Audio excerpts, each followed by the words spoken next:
नजमुद्दीन कुबरा रहमतुल्लाह ताला अलैह बैठे, अलाकू खान आया और उसने क्या किया, एक लाइन में जितने भी लोग थे सारे की गर्दनें उड़ा दी।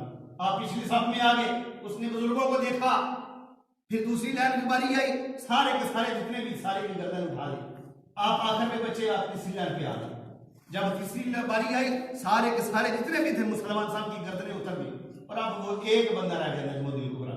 और अलाकू खान ने क्या कहा, उसने कहा पापा जी 3 दफा तुम मुझे से बच रहे हो, अब बताओ कि कौन सी ताकत है जो तुम मुझे बताओगे।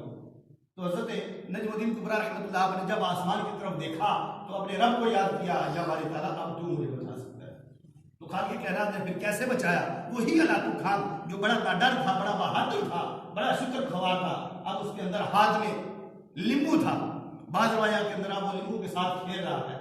होता क्या है, वो नींबू उसके नीचे गिरता है तो उसको पकड़ने के लिए, जब नींबू को पकड़ने के लिए नीचे आता है तो उसका घोड़ा बिदक जाता है, अब नींबू से छूट जाता है। वही अलाकू खान जो सारी दुनिया का बादशाह बनता है, जुल्म का हुक्मरान था, तो वही उस घोड़े के ज़रब से घोड़ा उसे घसीटता हुआ पत्थरों से मार रहा है, कभी किसी चीज से मार रहा है, कभी किसी चीज से मार रहा है, और वो उसी जुल्म की वजह से वो हलाक हो जाता है। सिर्फ किस लिए कि एक मजलूम की याद थी कि उसने अपने रब को याद किया।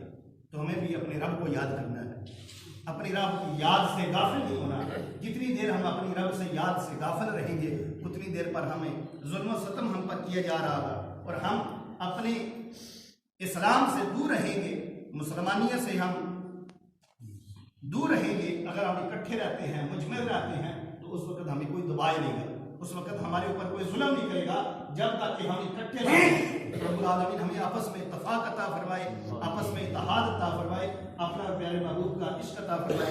आमीन। बिजाह नबी। कादरी साहब बड़ी रोई